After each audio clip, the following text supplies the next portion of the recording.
Hi, everybody. I'm Kraig Kann. Right now, on this edition of Tracks to Success, meet a woman who knows all about the written word, the spoken word, and the value of word of mouth. She's been one of the leading figures in public relations and communications in sports for decades. Years back, CBS Sports tabbed her senior vice president, a breakthrough role for a woman at the time. But to know her means to know a true marketing wizard, an entrepreneurial expert, and a master of media and information. Her name is LeslieAnne Wade. She's passionate about raising awareness and visibility of brands and people, and her inspiring story of success starts now. Welcome to Tracks to Success. This is the podcast that brings you inspiring people and their inspiring stories, how they found their way to the top, and how their path can help you do the same. Here's your host, network broadcaster, C-suite executive, best-selling author, speaker, and entrepreneur, Kraig Kann. LeslieAnne, I have to say, I've been really looking forward to this because I know a lot of where this is going to go. And the parts that I don't know where it's going to go, that's what I'm really excited about. I have no idea where it's going to go. So let's just see. All right. I'm going to start with a question tied to what you are known most for. And that's the topic of public relations.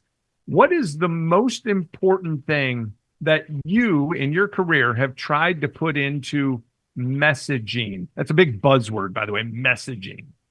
So every time someone's given an opportunity to speak to the media, no matter how small or how it's an opportunity to tell your story, right? You're a big guy about telling your story. So whether it's with the CEO or somebody who's new or a role player in any kind of company, before they get on, I tell them not to just freelance it, not to just freestyle when they get on there. Think of why you are talking to the New York Times. Why are you speaking to the Wall Street Journal? If you could open this newspaper up, open the social digital platform up the next day, what do you really want to see that would make you feel like I did a great job? I used this for the reason that I intended to use it for.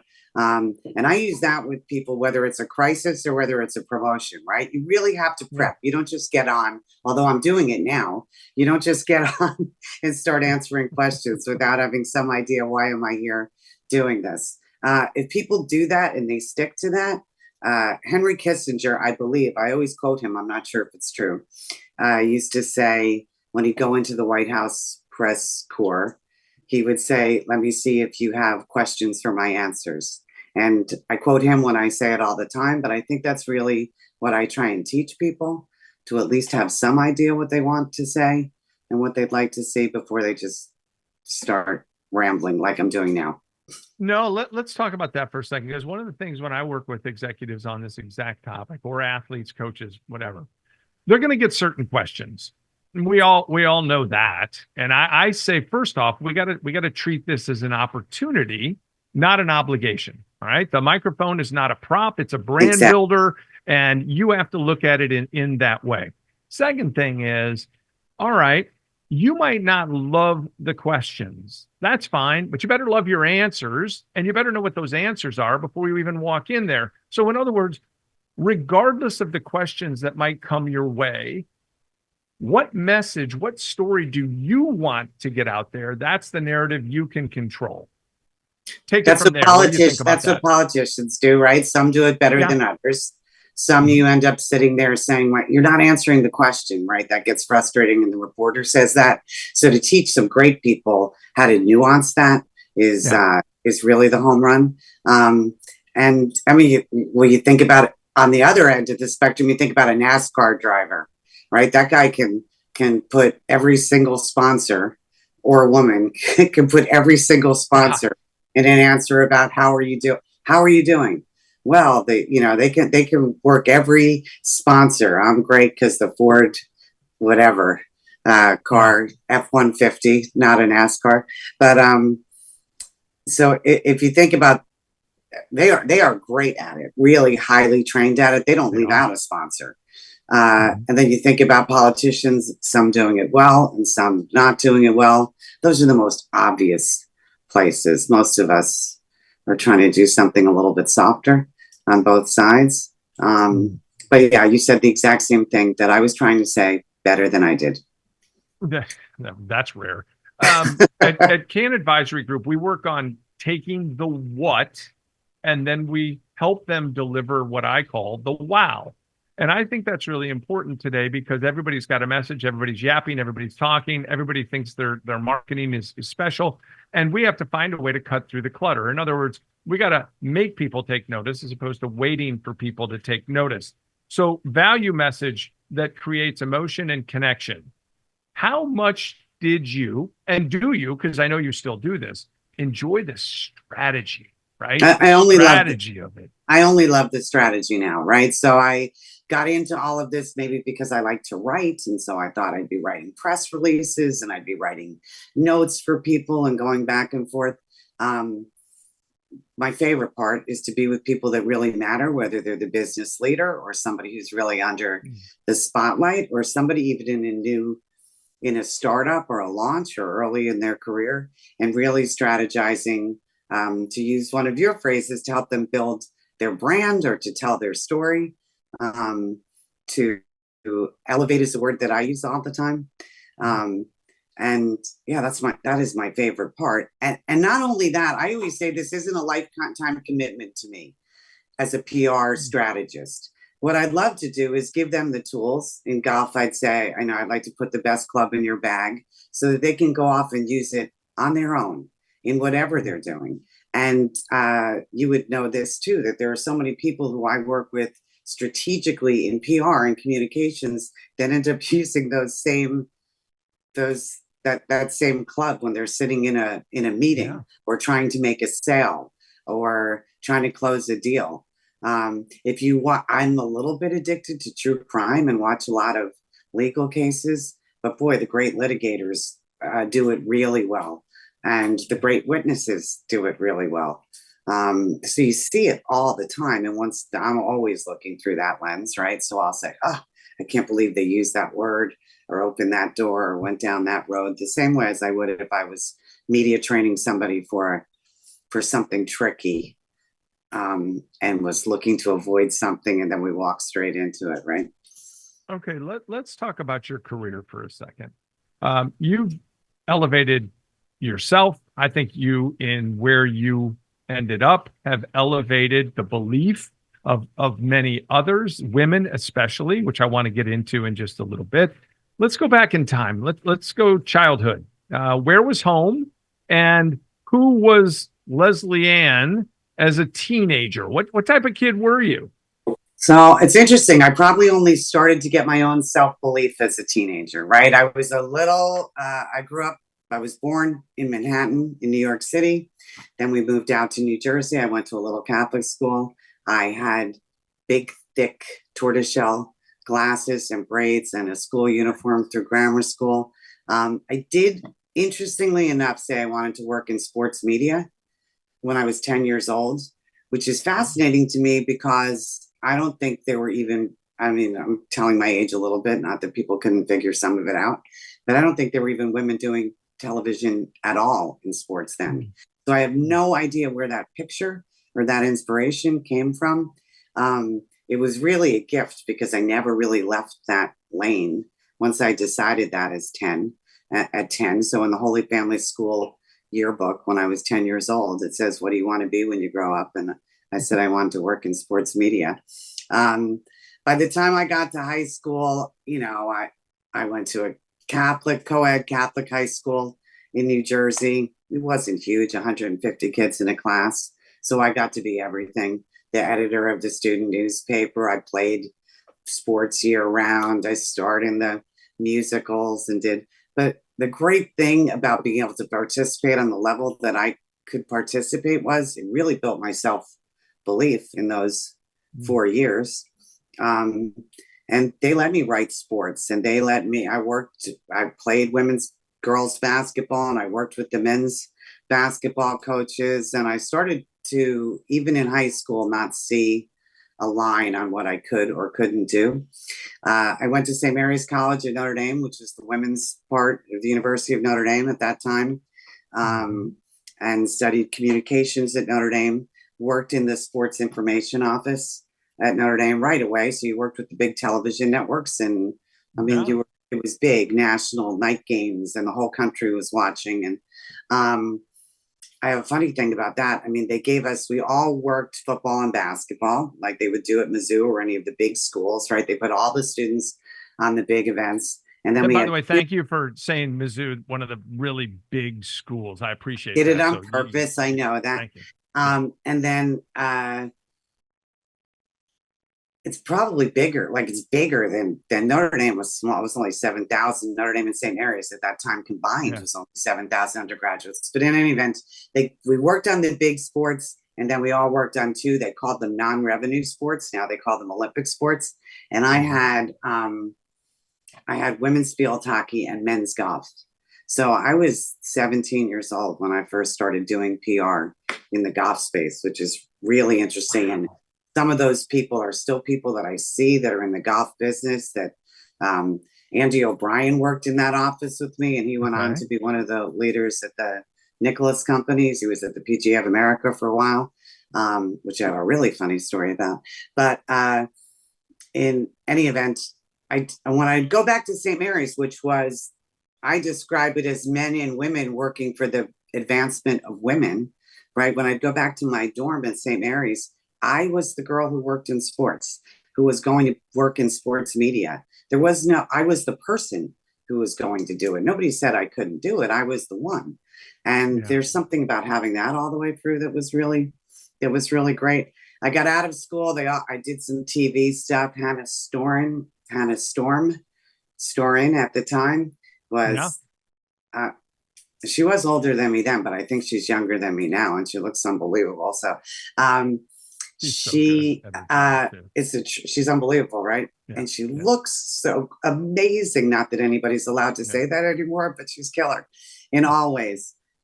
She was working sort of for the NBC station at Notre Dame. I was working for the CBS station in South Bend. They offered me a job there, but I wanted to come back to New York. I came back to New York. There were only a few stations then. There wasn't all these golf channels and all the things that there are now. And I really didn't know how to kick my way in at all. So I started out as a college sports information director, because I did know that through the time that I was at school. I was at Fordham University and Manhattan College. I talk about knowing about marketing sort of inherently, or creating your own brand. Through Notre Dame connections, I was offered jobs at the big schools to be an assistant at Michigan, to work as an assistant sports information director at Purdue, what would be in sports information, bigger jobs. But somehow, I was only 20 when I got out of college.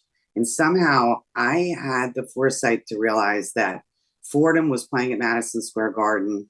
And if I was in New York, I would get to know all the college basketball writers and all the people who covered college basketball. And that would somehow be my doorway into working at one of the television networks, which it was. So I did that for just a few years, and then knew everybody, because I would just meet people and build a network. Never met somebody once that I didn't write to after, or call, or keep in touch with, or tell them before LinkedIn what my next job was, or the next event worked on. And some of those people, a guy who worked at NBC Sports, a PR guy named Mike Cohen, and a PR guy who just left NBC. He sort of went into new digital media. Kevin Monahan had been there for many, many years, but they introduced me to an opportunity at USA Network, which sounds crazy, except the Olympics are on USA Network. But at the time, USA Network was Golf Channel. It was Thursday, Friday golf. It was 100 hours of US Open tennis leading into CBS coverage. It was college basketball. We did the World League of American Football, which was the NFL's international spring league. We used 3 current NFL players at the time, Dan Marino, Boomer Esiason, and Warren Moon, as our talent. So I was running around with those guys. I mean, I was 24 years old. We did the Ryder Cup, the first time from Europe back to the US in now I'm giving it all away, 1989. And I rode on the Concorde with the American team at 24 years old. Wow. On the Concorde to the Ryder Cup, knew nothing about how big that event was in Europe. And if anybody thinks that they've been Ryder Cup fans forever, although now maybe some people have, but before 1989, the Ryder Cup was not televised from Europe back to the US. The first time it was all on USA Network. And as part of that TV deal, we got tickets to fly with the American team to the Ryder Cup, which then got me access and connections too. I worked with the networks because USA did the beginning of the coverage. And so I was there with the PR people. Right. So after a few years, I launched the Sci-Fi channel, which is like a sidebar thing, because I got promoted enough at USA that they had me launch the Sci-Fi channel, which was not what I wanted to do. But I did know that the leaderships at Paramount and MCA and at USA, that everybody was really focused on this new channel launch, and I would learn something. So I toughened up and did that. And then CBS called me, and they wanted somebody to do the publicity for all of their sports that were non-Olympic sports, because they were all running off to do their first Olympics. So it was a 10-month freelance gig. All right, hold on a second. Now, you just went through basically your entire resume leading up to CBS Sports, which is really, I mean, if we're being honest, your claim to fame. That was when you really hit it. Right, but it was only 5 years. I don't think I was 28 when I got. That's my point, LeslieAnne. So that's where I want to go with this. This story is pretty remarkable. Now, I want you to answer two questions here. And the first one is, all right, you've already told us you knew what you wanted to do at a specific age. I'm that same kid. At 7 years old, I knew I wanted to be on sports television as a broadcaster. I knew that I did games, made up games in my room in Chicago. All right. So right, I was but that kid there's as well. Something about manifesting that, right? That's the Nance Fred couples at the Masters story. There is something about manifesting those moments. Yeah. So for you, you knew what you wanted to do. All right. That's great. You just talked about 24 years of age.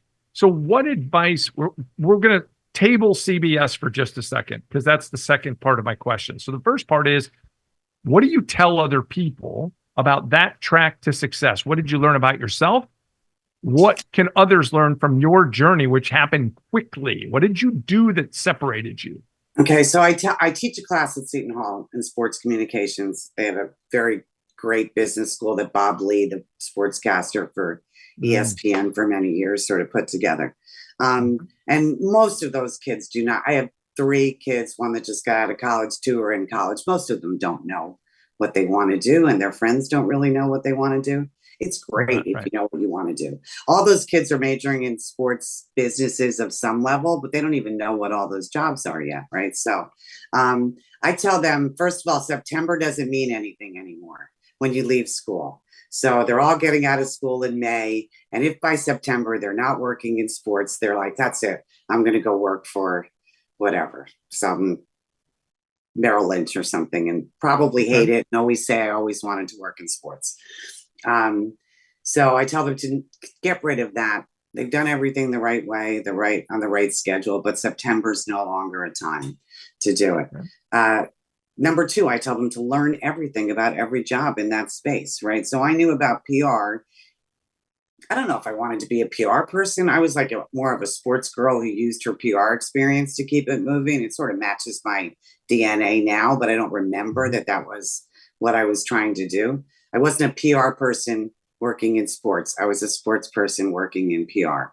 But I do tell them to learn everything that they can possibly learn about it.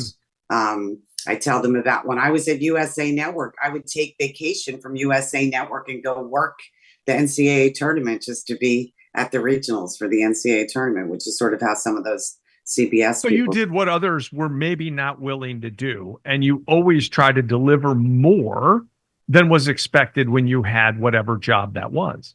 I was really happy to educate myself in this business. And while I didn't think about being a woman doing it, I did think I do remember thinking I can't make a mistake, sort of because I'm a girl and because that will be the that will be how the door closes. I have to be better than everybody else, was what I thought at the time. The best executive, nobody ever said that to me, but that was how I felt about it. So I quadruple checked spellings and grammar before we could do it all on our phone, and would study all kinds of stats and standings and whatever I thought I needed to know so that I could talk to people who were in front of me working in these businesses who I thought were real experts, and I wanted to run with them.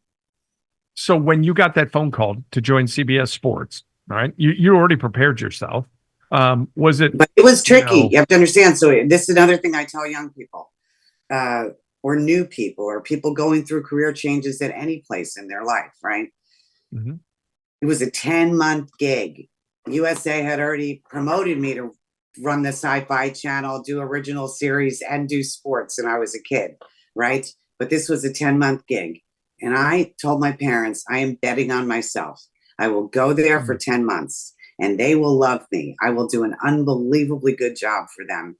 And they will either hire me full-time and keep me, or I will have some great skills to go on to something else. But I really confidently bet on myself because I was putting the right equipment in my bag, right, to go out and play. Was that phone call euphoric for you? Was it like, did you feel unbelievable to me? Because I even looked up to all the PR people. You know, I mean, I looked up to everybody, and I got as close to everybody who worked in television, every executive, every producer, every reporter. It wasn't just the people on TV. I knew who all of them were. I studied this with a real passion, and I was going to contribute something. I knew I had to, and I wanted to. So the good news on that is 10 months later, they hired me full time. And to cut a longer story short, I became the first woman vice president in the history of the sports division at CBS, and the first senior vice president who was female in the history of CBS Sports, and the only one during the whole time that I was there. I mean, I left 10 years ago. There's multiples and multiples of them now, but which is great, and I'm thrilled with that. But I was the only girl in the room, even not ancient history, even that window of time ago. A quick minute to welcome a partner to the podcast and tell you about a great deal just for you. Here's a question. Do you wear hats? Of course you do. Then you need to know about Ahead. Ahead doesn't follow the trends, they set them, providing the best in headwear, styles, fabrications, and ornamentations for 25 years. And by listening to this podcast, you get a chance to save big. Visit aheadusashop.com and use the code TTS, that's Tracks to Success, to receive 20% off your order. That's aheadusashop.com and use the exclusive code TTS, 20% off, just for listening. We're talking with LeslieAnne Wade.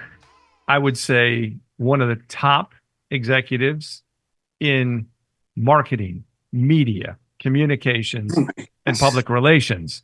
And we're going to get into the entrepreneur a little bit later. But I want to go back a little bit to where you left us. And that was talking about senior sports executive female. All right, let's touch on that, because I don't know if you considered yourself a trailblazer, if you will, at the time. No, it didn't. I knew that all the women at CBS Sports would come into me if they had an issue about anything. There wasn't all these levels of HR, even. We didn't take all these classes. There wasn't all this awareness, you know. And so I was somebody that they knew. Even the chairman's senior leadership team at CBS Sports was maybe 7 or 8 people. It wasn't 50 people going into a room, right? So they knew I had access to the leadership, and they would come to me about everything from not getting the next opportunity to somebody saying something that made them feel uncomfortable. I'm not sure that women allowed themselves to feel uncomfortable as people do today. Like most of it, we just felt like we had to keep walking. But Yeah, I knew everything. And I did make sure that the Sean McManuses of the world knew what the temperature was outside in those hallways. Okay. And I knew a lot of things that, not to stereotype, but I had real interest in people and their lives and their families and whatever. So I probably sprinkled that around among the leadership too, and said, you know, somebody's kid just got an award, told Sean before they walked past him or whatever it was. I don't know what that added, but it was a little PR in the hallways. And I don't even remember where you started. We're really a product of our reputation. We're a product of what other people say about us. And I've heard so many positive things about you, your career, the role that you had, the way you changed the job that you had for other people, et cetera, et cetera. I could go on and on. I want to know what you feel like your stamp was, if you will, your legacy at CBS Sports. Well, I had such a great relationship with Sean McManus, and he really trusted me. I built very strong relationships with all of the talent and all of the production people. If they came with a story that they wanted told, I would tell my whole team to say the answer is yes, and then we'll figure out where we can get it told. We can get somebody to write something or tell a story about almost anything from this stage at CBS Sports. It was a big stage and people would take our call and we'd find a way to do it. But I really do believe that I got to know this business so well that I was great counsel and trusted counsel to people. So if somebody said misspoke on the air, had something happen in their personal life at home, I did cases with people with recreational drugs and illegal drugs and all kinds of, and divorces and arguments and things that happen when you're out on the road and accidents with golf carts, whatever it is. I mean, from little things to very big things, people knew that they could trust me, that I was really, if I could, I was there to help them, to get them to the other side. I spoke to people's lawyers. I spoke to people's families. That was probably really my signature, that I was really trusted by all of those people. And that took time. You prove that out over time. And I really knew this business. So if they had a question about how this was going to hurt or help them in this business, I really knew. I could tell them. And Sean would say that he was never surprised. I almost knew. I could almost say, and you would say this probably from your time doing PR at the LPGA, but there was a point where I knew what we were announcing or what the statement was going to be. And I could almost tell you to like at 93% how it was going to be received and who was going to handle it the way we would like to see them handle it, and who was going to give us problems and how we should handle that. I mean, I really did turn what is sort of an essay question, being a PR person. And at the end at CBS, for me, it was really like a math problem. I knew what the answers were. Throw me the question and I knew what the answer is. And people see that, right? And that made it easier to be more open with people. It's easier to say yes when you are more confident in what you're doing. In addition to hosting this podcast, Kraig leads the Kann Advisory Group, focused on elevating communication for companies and individuals. Company consulting, team and individual workshops, mind-altering virtual programs. To learn more and to find out why the Elevate workshop has been labeled the most powerful experience in leadership communication, visit cannadvisory.com. And when you do connect, mention the Tracks to Success podcast to receive your special discount. Now, back to the interview. I think that's one of the things that people would say, Kraig, what value did you bring when you were at the LPGA? And I had an immediate answer. I said I was a unique voice who's been on both sides. I sat in a boardroom and I was able to tell people, okay, this is our message. And it's not just our message about what we want to put out there. I've already gone through the exercise of this message will solicit this response. This is what people are going to think about what we say. This is what people are going to go tell other people about what we're going to say. This is what the media is probably going to write about what we're going to say. So now let's evaluate that. Do we like our message, or we need to tweak it? But I want to put it all out in front of you. And I think that's one of the most important things, is looking ahead and thinking about what will happen because of. And you brought up something that was really interesting to me about, I want to know what media you want, or I want to know what your story is. And we played that exercise with all the players on the LPGA. Wanted to know, what's the best media we could get you? As an example, Brittany Lincecum, she's on her boat fishing all the time. Perfect. What would you love to do? She'd like to be on a fishing show. Great. Here's how we're going to get that. We're going to go, the next time you win a tournament, you're going to go in the press room. You're going to talk about, what, the prize money is great, but I get to buy a new boat, a new fishing boat. And everybody's going to be like, wait, what? And because they probably don't know that story. So then you tell them, why you're a fish all great the PR time. person, though. Your adrenaline in telling somebody else's story, that is unique. And more and more, as PR people go to just emailing everybody, I think they lose a little bit of that storytelling. If you can get really interested in that story and then deliver it to somebody who's going to put her on that fishing show, that's it. That's the key to what we're doing. And I also sometimes when you're doing in leadership and with business, and even at CBS, when I go all the way upstairs to the corporation, sometimes the PR answer and the business answer don't match. And so then I'd have to say, okay, I realize that our business answer doesn't fit with what the PR answer is. So when we give the business answer, this is how it's going to roll out.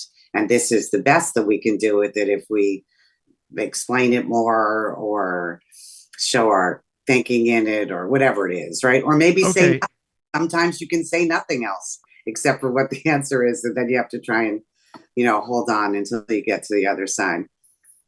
Talking with LeslieAnne Wade, and it's great to have you on Tracks to Success. I'm going to tell a little story here, and I want you to follow it up with advice that you would give to some of the students that you're teaching or anybody that's out there. There was a tournament once upon a time at the LPGA when I was chief communications officer, and this player at a major championship had shot a great round.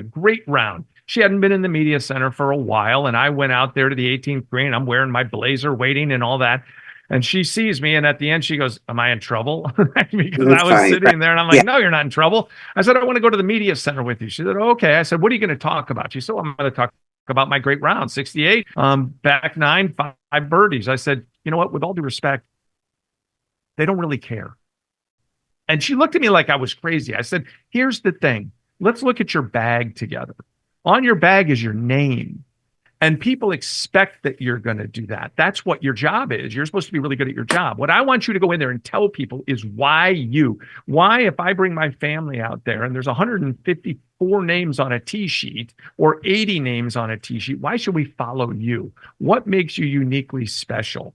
And then players would start to adopt that. They start to understand the value of who they were. And I loved trying to build the brands of the stars and the players that might have wanted to become a star. That's fun to me.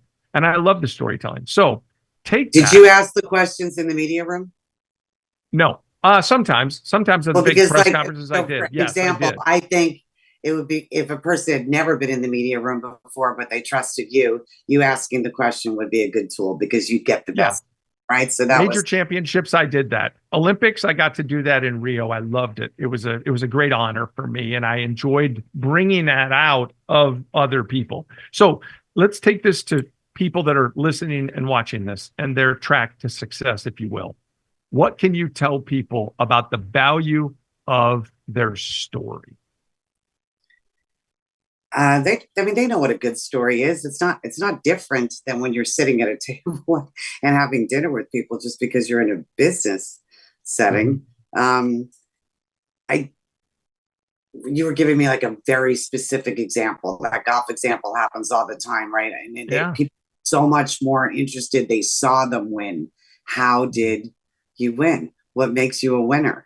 What are the things? I've seen every golfer talk about every round that they've ever played, but when they tell me Annika Sorensen uses sort of as her trigger to get her, her tick to sort of get her in, she uses the sound from the golf glove, the Velcro, right? And so when she closes it, she's in the zone, and then when she rips it off, Then she's able to talk about the weather or the gallery or whatever. Yeah. Then she puts the glove on.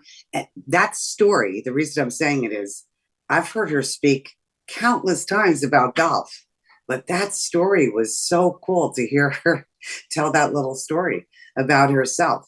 So what makes your story is something that's unique to you, whatever that is, right? Yeah. Whatever that is. And people don't see the value in that. They don't like to talk about themselves. And we have to get people in this world of big crowds, if you will, to be able to be found, not lost. I talk about that in workshops, lost and found. Can you be found, not lost in a sea of people? How do we do that? So Nance and Nick Faldo used to host an event at Pebble Beach that was for advertisers and marketing people and executives in the golf business. It was a cocktail party, but the PGA Tour would bring players in. And I used to stand, not that Jim Nance or Nick Faldo need me to tell them what to do, but I would set them up with some really silly questions, little things that I knew about those players, music or fitness or their dog's name or who was their dog. In a cocktail party, people would walk away like they had been at something really special because, of course, those guys would have a beer in their hand, too, and be sitting up on the director's chairs. But had they just been talking about golf, they would have lost, half the room, even though they're big celebrities because people are all talking. But once they're telling stories like that, then all those people leave that room. You want to talk about building your brand? They leave that room and they call their friends and their family, and people say, how was your dinner? And they'll say, oh my gosh, you won't believe it. Do you know why somebody named their dog Kraig? Right? Because they delivered an experience. They didn't just talk. They shared. But it's that small. The story that sort of gets people thinking and remembering and thinking about you after is that small. Yeah. Looking for a guest speaker for your next event or annual conference? Kraig's message is inspiring and empowering. Visit kraigcanspeak.com to learn more about his topics and find out about his green shoe experience.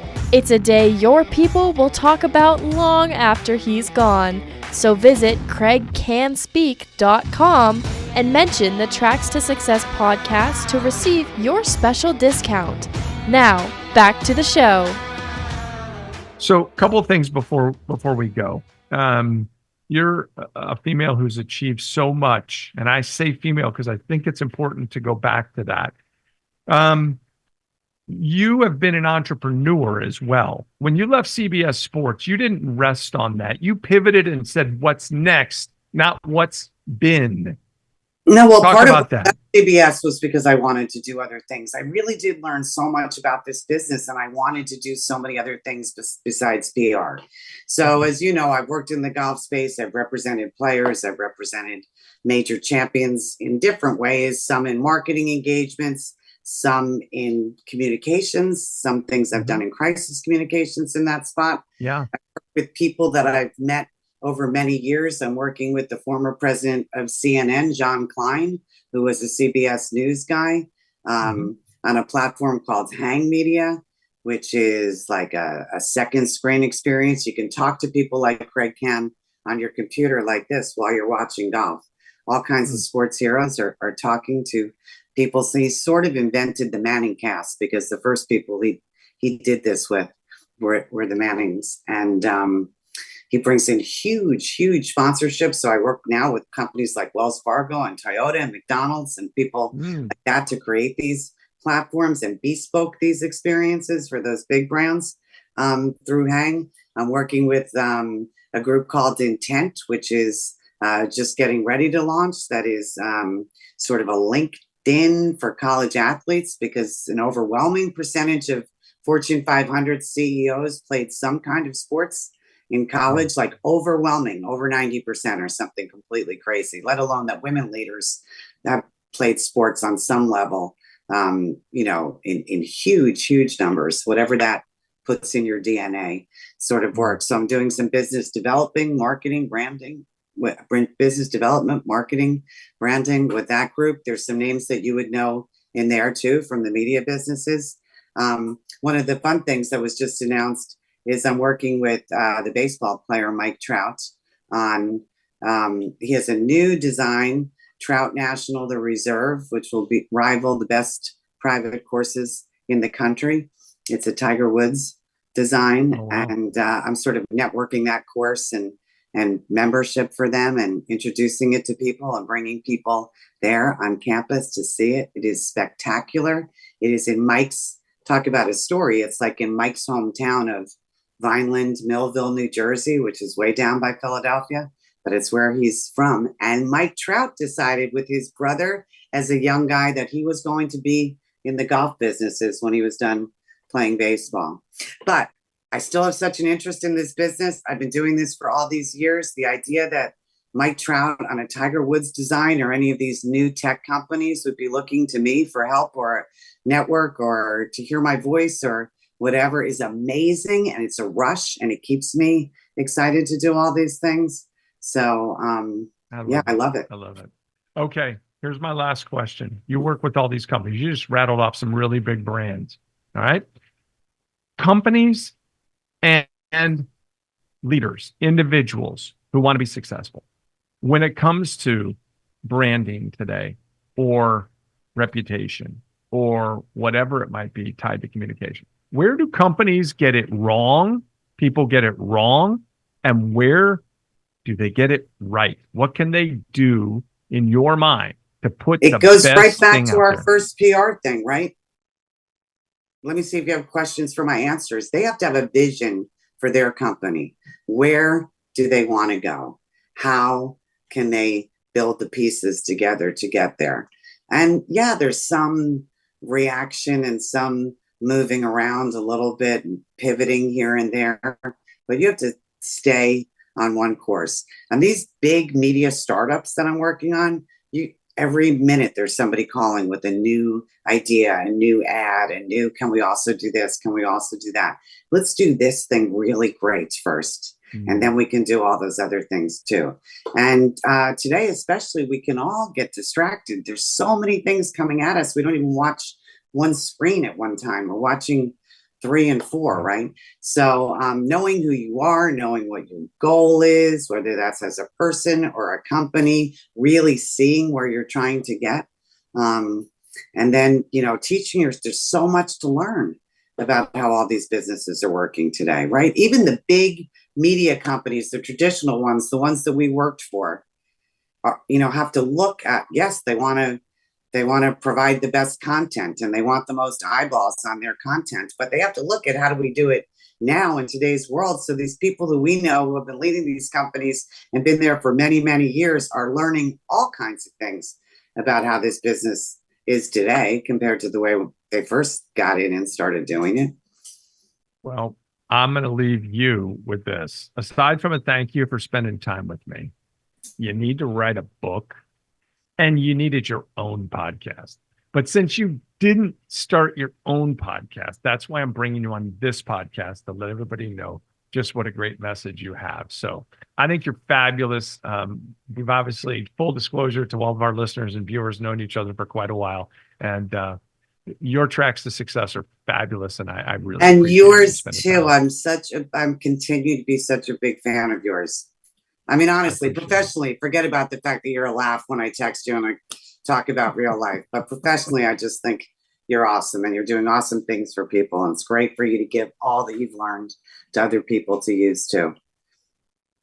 That's a PR message right there, folks. I really appreciate it. LeslieAnne Wade, thank you so much. Thanks so much. Thanks, Kraig. Time now for our closing segment. We call it Getting Ahead. My thoughts on helping you find your track to success. And it's brought to you by Ahead. If you're looking for the best in headwear, Ahead has you covered. From a robust collegiate collection with more than 30 universities to choose from, to styles featuring golf legends Palmer, Nicklaus, and Sorenstam, to fits for all 6 teams in the new TGL Golf League, visit AheadUSAShop.com. That's AheadUSAShop.com and use code TTS at checkout. Receive 20% off your purchase. That's aheadusashop.com and code TTS for 20% off. Always a great time talking with LeslieAnne Wade, who is a true communicator.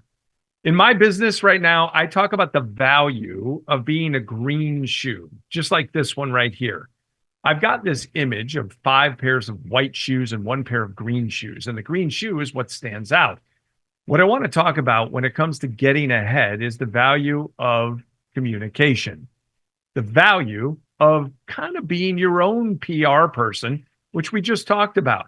What's your message? What do you communicate? Can you tell your story? Do you know who you are and why you stand out? It's really important to be able to know that if you want to move forward.